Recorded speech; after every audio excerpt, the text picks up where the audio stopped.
kisahnya itu yang kita dapatkan dari para warga itu, jadi dia meninggalnya sempat dibunuh di sini. Dibunuhnya tuh di sini katanya seperti itu. Di wilayah sini, dan sempat bilangnya juga dikubur di sini ya. Ya, bilangnya dikubur di sini juga.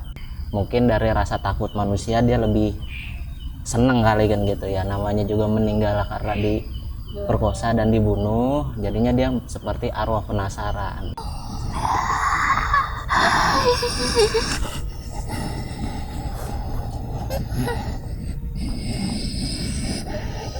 Dengan siapa ini kalau boleh saya tahu?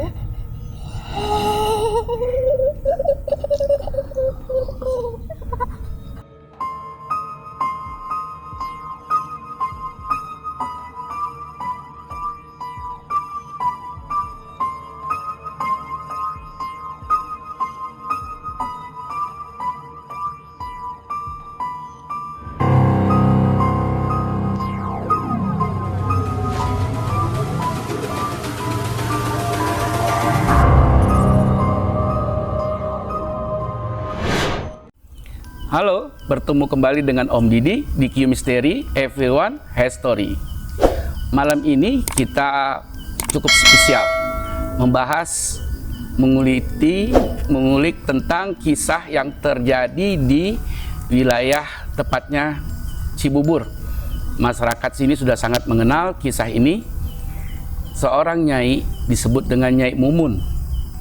Kisahnya luar biasa, mengharu birukan, tidak kalah dengan kisah yang terjadi di luaran seperti kisah Nyi Roro Kidul maupun Si Manis Jembatan Ancol misalnya. Bersama saya, di samping kanan saya ada Ella dan Surya. Hari ini saya berharap kisah ini benar-benar realitanya bisa terekam lewat sosok yang nanti akan masuk ke dalam tubuh di antara teman kita ini. Untuk selanjutnya kita langsung saja ya. Seperti apa kisahnya? Kita tanyakan langsung ke Ella. Kisahnya tuh bagaimana lah? Ya, jadi kalau mitos yang beredar di sekitaran sini atau warga sini pernah terjadi atau ada kisah seorang mumun ya, kalau mereka menyebutnya mumun. Jadi itu kisahnya itu yang kita dapatkan dari para warga itu, jadi dia meninggalnya sempat dibunuh di sini. Jadi gambarannya itu seorang gadis cantik gitu ya, dan mungkin kita bisa perkirakan mungkin kalau masih cantik itu mungkin 20-25an lah ya, masih muda. Terus dia dibunuh di sini, sempat diperkosa juga. Itu sih kisah yang beredar dari sini dan dipercayai warga di sini ya, kalau menurut warga seperti jadi, itu. Menurut warga katanya sering ada penampakan dan itu dibilangnya sosok mumun seperti itu. Jadi kita dari tim Indigo akhirnya menyelusurkan apakah ada ini benar-benar mitos, kenyataan atau cuman hanya sekedar cerita. Seperti itu. Setelah kita tim untuk menelusuri, taunya itu memang benar ada ceritanya, dan kita langsung ketemu sama si nyainya gitu, dan kita komunikasi sama dia. Dia sih ceritanya tuh dia berprofesi sebagai seorang jamu, tukang jamu gendong zaman dulu. Orang tahu kan tukang jamu pasti cantik-cantik. Nah, setelah dia bercerita seperti itu, dia bilang katanya dia ini dipaksa untuk menikah oleh saudagar kaya. Seperti itu. Tapi dianya tidak mau, menolak. Akhirnya saudagar kaya ini mengutus ajudannya untuk menculiknya. Nah, setelah itu ajudannya pergi.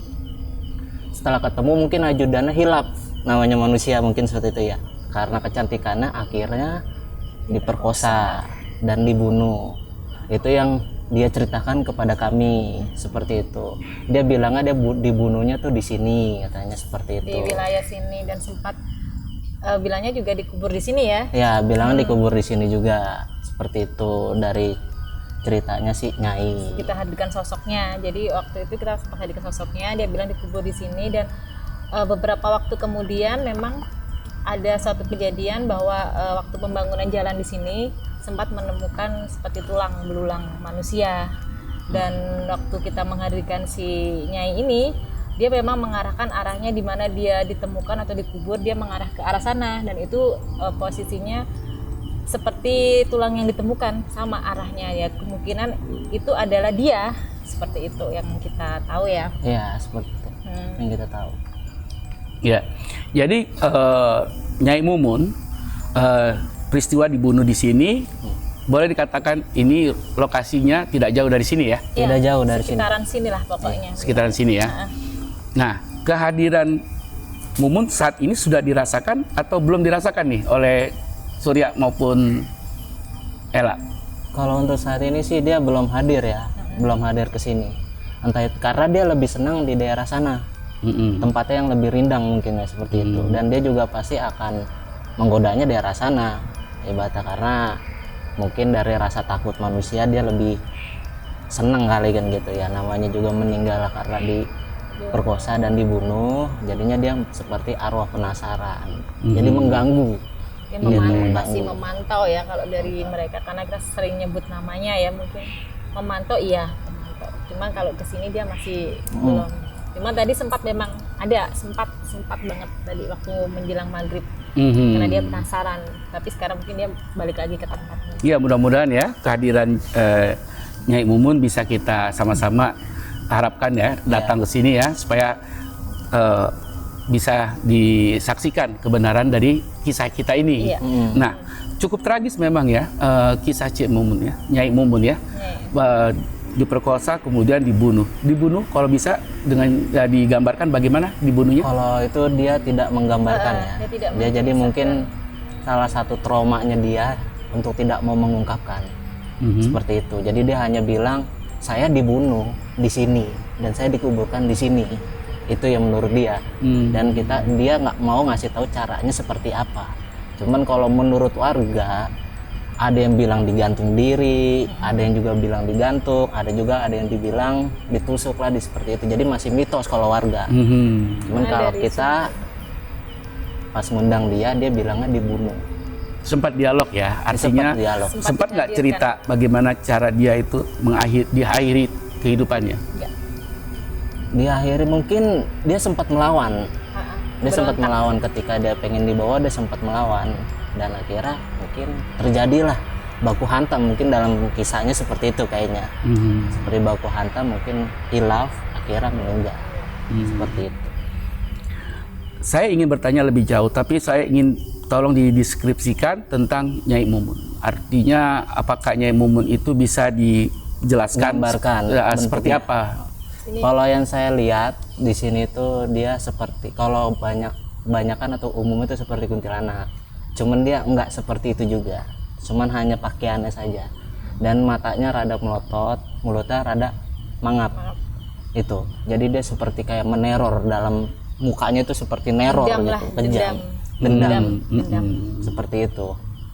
Rambutnya panjang dan berantakan. Seperti itu yang saya lihat. Dendam itu dalam hal ini apa nih? Karena kejadian itu kan peristiwa dia dibunuh oleh si suruhan si juragan. Kalau kekinian dendamnya kepada siapa ini? Mungkin dia melampiaskannya kepada warga sekitar yang lewat sini ya, atau yang ada kegiatan di sini. Jadi seperti itu, karena dia nggak suka ngelihat seperti ada sosok laki-laki dan perempuan yang berbuat senonoh atau di sini, dia pasti nggak suka. Dia jadi teringat tentang dia dulunya seperti apa. Seperti itu, makanya dia akan mengganggu. Atau ada niatan yang buruk, misal laki-laki ada niatan buruk dengan perempuan, pasti dia akan mengganggu. Seperti itu. Karena mungkin ketrauma yang menimpa dia, yang pernah menimpa, jadi seperti itu. Jadi dendamnya dia itu karena dia meninggal dalam keadaan yang yang sangat tragis ya, maksudnya yang tidak diinginkan, yang seperti itu, yang meninggal diperkosa, dibunuh. Nah itu jadi ada istilah arwahnya itu kayak masih belum terima seperti itu ya. Mungkin dia berpikiran nggak mau wanita-wanita lain itu seperti dia. Jadi dia akan mengganggu terus kalau ketika ada laki-laki atau sepasang kekasih yang enggak lah di tempat itu. Contohnya bisa seperti apa dendamnya itu? Pasti dia akan nongolin, nampakin diri. Dia akan menunjukkan eksistensi, entah itu ketawanya, entah itu dia wujudnya seperti itu. Dia cuma lewat terbang. Iya. Ini seorang Nyai Mumun ini kisahnya kan sudah cukup meluas di kalangan masyarakat sekitar ya. Sampai meluasnya itu bisa membuat banyak orang kalau warga sekitar sini tahu tentang kisah Nyai Mumun ya. Bisa nggak diceritakan seorang Nyai Mumun itu pada zaman kapan atau sekitar tahun berapa waktu itu dia punya cerita atau kehidupan sampai akhirnya mati dengan cara tragis? Kalau yang saya lihat dari pakaiannya sih dia masih pakai kebaya-kebaya kuno ya. Yang mungkin zaman penjajahan kali ya. Kayak zaman-zaman penjajahan Ya, apa sebelumnya. Kalau dalam film itu seperti kayak zaman Jaka Sembung atau yang ada penjajahan Belanda seperti itu. Masih kayak gitu. Udah lumayan lama. Kalau dalam bajunya yang kita lihat ya seperti itu, karena kita nggak bisa nih menentukannya, memprediksinya dia nih waktunya kapan. Seperti itu. Dia hanya ngasih gambaran kejadiannya aja. Begitu ya. Iya. Kalau tadi ceritakan usianya berkisar di 20 tahun. Itu bisa nggak digambarkan lagi lebih detailnya seorang Nyai Mumun itu seperti apa sih tingginya waktu itu atau khas-khasnya dia ya waktu zaman hidupnya? Kalau dia hidungnya rada mancung. cantik putih yang saya lihat, dan pakaiannya mungkin kebaya zaman dulu kan rada ketat, dan pakaiannya tuh iya bawahannya agak rada inilah pendek lah, mini lah, namanya juga tukang jamu kan, tukang jamu gendong ibaratnya seperti itu. Dia rada tinggi juga, ya, kuning langsat ya, iya, mungkin kuning langsat gitu kulitnya. Boleh dikatakan primadona ya untuk zamannya ya. Kembang desa, kalau zaman dulu kembang desa banget. Statusnya waktu itu apa? Dia sudah masih gadis. Masih gadis ya? Gadis. Karena memang masih dilihatnya sih masih umur 20-25an ya. Sekitar segitu. Kenapa dia bisa sampai akhirnya itu ditaksir sama juragan? Apa memang pernah ada komunikasi sebelum orang tuanya atau keluarganya? Atau mungkin si juragan ini sudah mantau-mantau nih si kembang desa ini? Kalau komunikasi saya mungkin kayaknya sih juragan ini itu seperti sudah melihat kayak mantau cantikannya. Mungkin di desa itu saat itu yang paling cantik adalah dia. Jadi juragan ini pengen menikahi dia seperti itu. Karena kan namanya tukang jamu pasti keliling kampung. Betul. Nah, tuh. Jadi mungkin juragannya nggak sengaja melihat dan menanyakan siapakah jarangnya gitu. Nyai Mumun sendiri tinggal dengan siapa? Itu kita belum sampai ke situ ya. Ya mungkin kalau untuk komunikasi dia nggak menceritakan dia tinggal dengan siapa. Tapi waktu itu dia punya orang tua atau pasti. Ada orang tuanya? Ada. Nggak tinggal sendirian di sebuah rumah itu ya? Nggak tinggal sendirian. Nah, ada nggak cerita yang membuat Nyai Mumun itu mungkin dari tetangga kiri kanan yang zaman hidupnya mungkin dia ditaksir sama juragan sehingga dia nggak mau, terus ada omongan-omongan ke si Nyai Mumun bahwa harus waspada ke depannya kalau nantinya membahayakan si Nyai Mumun? Kalau omongan seperti itu mungkin hanya sebagai kabar angin bagi dia, karena dia kan profesinya jamu gendong. Kalau dia takut mungkin dia nggak bisa jualan, dikira seperti itu. Jadi dia hanya anggap isu, tatonya benaran seperti itu. Dia juga dibunuhnya dan hilangnya itu benar-benar nggak ketahuan oleh warga sekitar, seperti hilang tanpa jejak aja. Hilang gitu aja udah. Dia ceritanya seperti itu dia. Ada kabar yang saya terima kalau sampai saat ini ada rintihan atau ada apa ya kesakitan yang dirasakan oleh si Nyai Mumun di alamnya saat ini ya. Iya memang. Benar nggak itu? Memang dia suka nangis dia memang. Suka nangis seperti itu, seperti ngerasa ya penyesalan lah. Menyesali. Seperti itu. Nangisnya seperti apa sih kalau bisa dijelaskan deskripsikan? Mungkin kalau seperti ya kalau kita dengar kayak perempuan pasti itu kayak perempuan. Nggak nangis kayak manusia umumnya atau ada tangisan khas yang dimiliki? Khasnya itu kayak seperti nadanya. Nah kayak gitu. Berhenti sejenak 3 kali biasanya. Seperti kayak gitu. Dan itu samar-samar biasanya. Tangis itu di saat kapan adanya? Hampir setiap hari. Mungkin kalau bagi kita yang anak-anak yang memiliki kelebihan dari Tuhan ya Allah ya, mungkin bisa mendengar setiap hari. Kalau Hampir kita setiap sedang hari, setiap malam. Setiap malam. Setiap jam berapa itu biasa tangis itu bisa didengar? Biasanya sih tengah malam.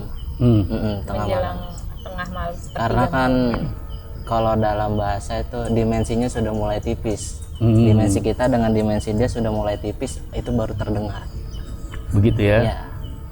Kepekaan apa yang bisa dirasakan oleh Surya maupun Ella mendengar tangisan itu? Maksudnya gini, di saat sendirikah atau di saat sesuatu untuk beradaptasi dengan suasana malam itu, atau ada sesuatu hal nggak yang bisa nyambung dengan tangisannya?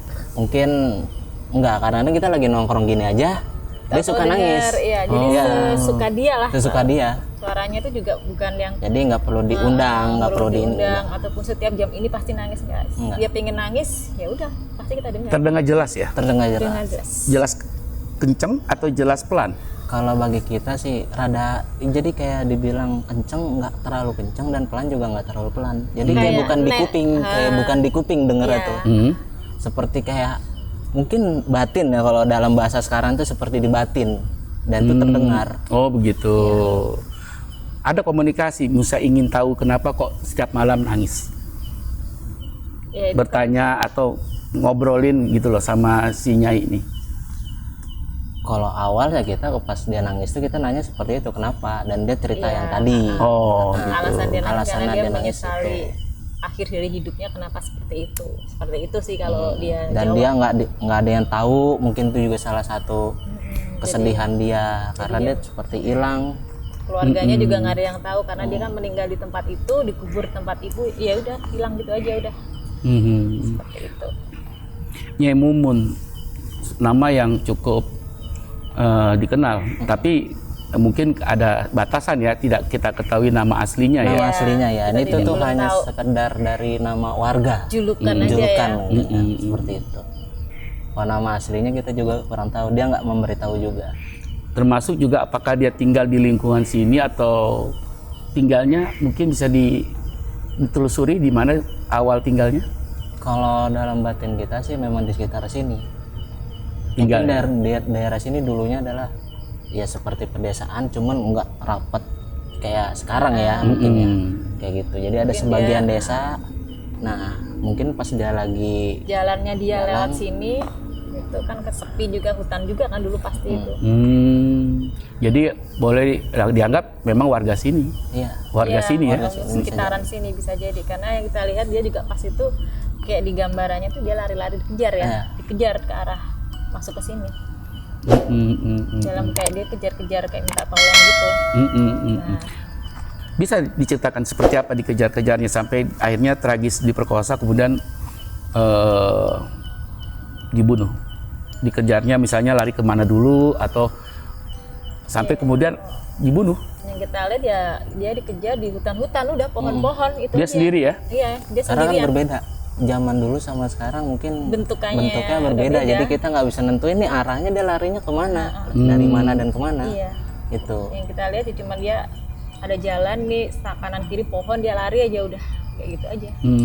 Kejar di belakang mungkin ada 2 orang apa ya kayak 2 orang kalau yang saya lihat 2 orang. 2 orang yang termasuk juga yang memperkosanya atau 1 orang? Iya, memperkosanya. memperkosa sama Yang membunuhnya. ajudannya 2 orang utusannya itu. Gitu. Akhir dari 2 orang ini bagaimana selanjutnya setelah dia membunuh?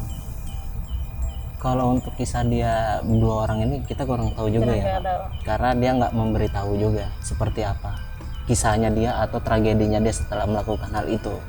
Apakah dia menteror yang 2 orang itu apa tidak, dia tidak Ya. pernah memberikan informasi ya. Karena kita juga hanya menanya kenapa sih kau menangis, kita cuma nanya seperti itu Kita aja. hanya mendengarkan cerita dia, curhatan dia lah istilahnya seperti itu. Tapi curhatan yang paling utama ya soal kepedihan dia ya. Iya, karena dia meninggalnya dibunuh, diperkosa itu yang paling memori terbesar dia ya. Karena dia istilahnya dia hidupnya berakhir hanya seperti itu gitu. Itu yang buat dia kayak masih menyesali sampai sekarang. Seperti itulah ya. Iya.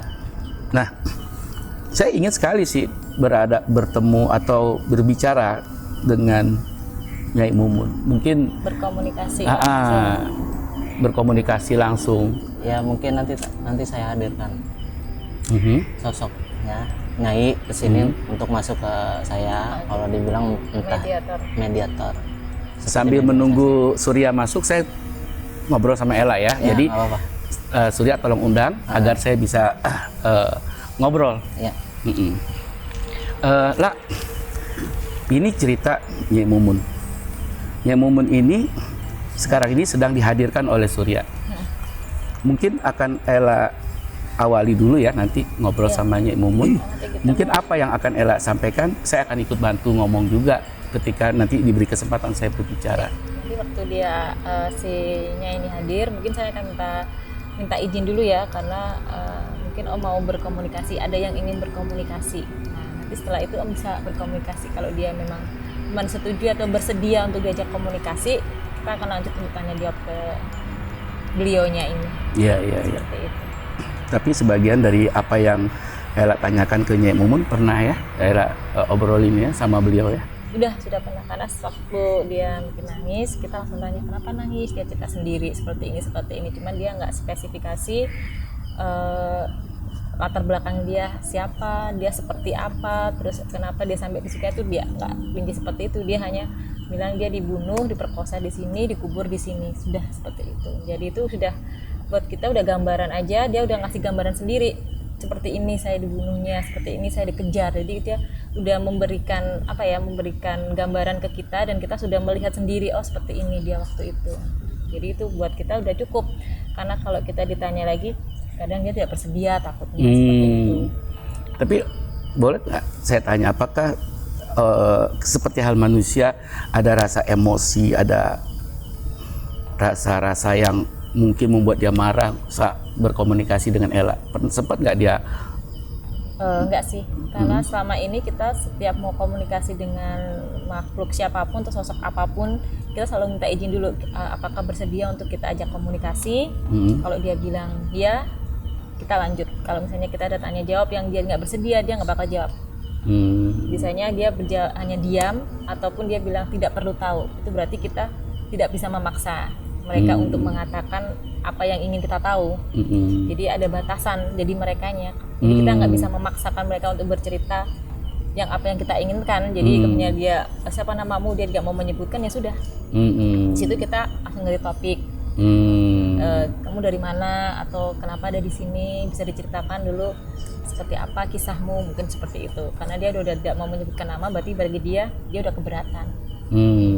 Kalau komunikasi dengan bukan hanya si Nyai juga ya, tapi semuanya sepertinya harus seperti itu. Karena nggak semua makhluk mau ditanya lebih jelas. Iya. Dia tinggal dengan siapa saat ini? Si Nyai Mumun ini di alamnya ini? Kalau saya lihat sih dia ada di pohon. Nah, dia ada di pohon tinggi, pohon gede di itu sana. Sendirian? Saya lihatnya sih dia sendiri di situ. Gitu ya? Kadang dia juga jalan-jalan, jadi untuk pasti pohonnya yang mana dia tuh juga belum tahu banget, karena dia cuma kadang makhluk ini kan rumahnya di mana, tempatnya cuma nunjuk aja arah, oh di situ, ya udah gitu.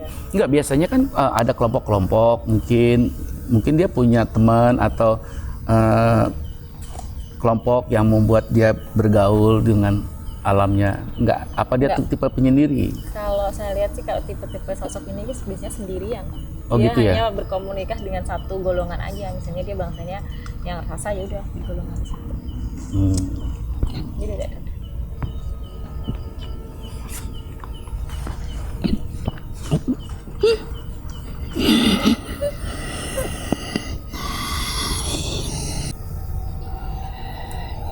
Nyai, ada pesan nggak yang ingin disampaikan?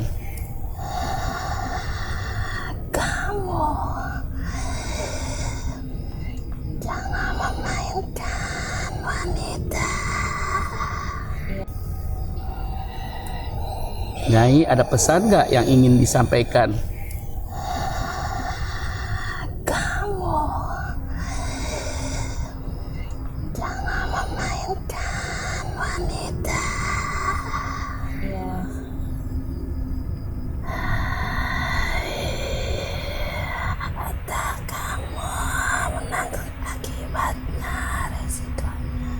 waktu Nyai dibunuh, siapa yang bunuh Nyai?